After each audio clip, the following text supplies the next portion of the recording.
हमारे चैनल में आपका स्वागत है। तुम रात में कहाँ सोओगी? मम्मी के पास। यहीं आ जाना, कुछ देर बातें करेंगे। बातें और भी बहुत कुछ। आओगी ना? आऊँगी। चलो अब डिनर कर लो, मम्मी बुला रही है। खाने की टेबल पर रोहित और नव्या की आंखों आंखों में बातें हो रही थी। तनुजा और नव्या के पापा सुकेश इन सब बातों से अनजान खाना खा रहे थे। रात को नव्या जब पूरी तरह यकीन हो गया कि वे दोनों सो चुके हैं तो आहिस्ता से रोहित के कमरे में जा पहुंची। उसने नाइट गाउन पहन रखा था। हेलो स्वीट हार्ट, नव्या फुसफुसाते हुए बोली। वेलकम डियर, मैं कब से तुम्हारा इंतज़ार कर रहा था। बहुत देर लगा दी तुमने, रोहित ने बेसब्री से कहा। तुम्हारे मौसा जी और मौसी के सोने का इंतज़ार कर रही थी। और कहो, क्या इरादा है? नव्या ने होठ चबाते हुए कहा। तुम बोलो। अच्छा जी, अब वह सब भी मैं ही बोलूं? तो फिर चलो अब ये नाटक छोड़ो। सच में छोड़ दूं नाटक? तो यह लो छोड़ दिया, कहकर रोहित ने झटके से नव्या को अपनी बाहों में भर लिया। बहन हो तुम्हारी? हाँ यार, लेकिन क्या करूं, यह दिल है कि मानता नहीं। इतनी हॉट जो हो। रोहित ने उसे गोद में उठा लिया।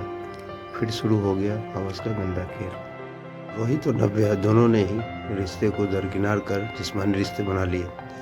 बिस्तर पर नव्या के रंग देखकर रोहित ने नव्या को लिव इन में रहने का प्रपोजल दे डाला।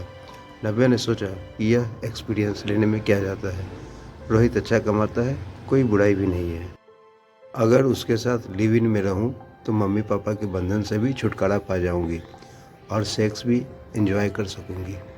3 दिनों में रोहित का ऑफिशियल काम भी खत्म हो गया। नव्या और रोहित ने सब तैयारी कर ली। नव्या रोहित के साथ बालाघाट जाने के लिए पूरी तैयार थी। उन्होंने फैसला किया कि कल घर वालों को अपने इरादों से वाकिफ करवाकर वे बालाघाट निकल जाएंगे। अगली सुबह घर में हंगामा मचा हुआ था। नव्या ने अपने फैसले को बहुत ही बेशर्मी से माता पिता को बताया दिया।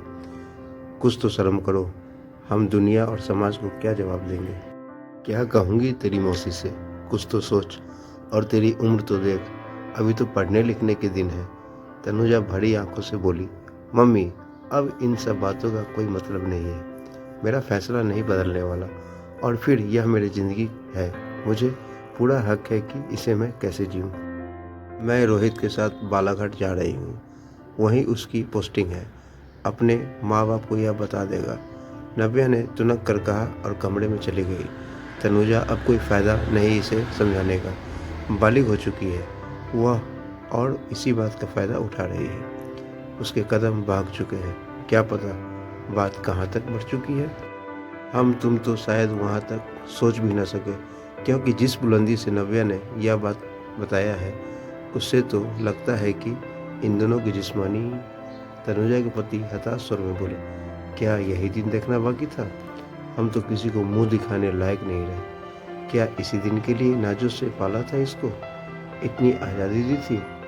यह कहाँ की हवा लग गई इसे कि आंखों की शर्म तक खत्म हो गई। और रोहित, वह भी, अरे अब उसे क्या कहे जब अपना सिक्का ही खोटा निकला।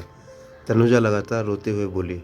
नव्या और रोहित परिवार व समाज की गल पर तमाचा मारकर चले गए। पीछे रह गए 2 परिवार और शर्मसार माता पिता।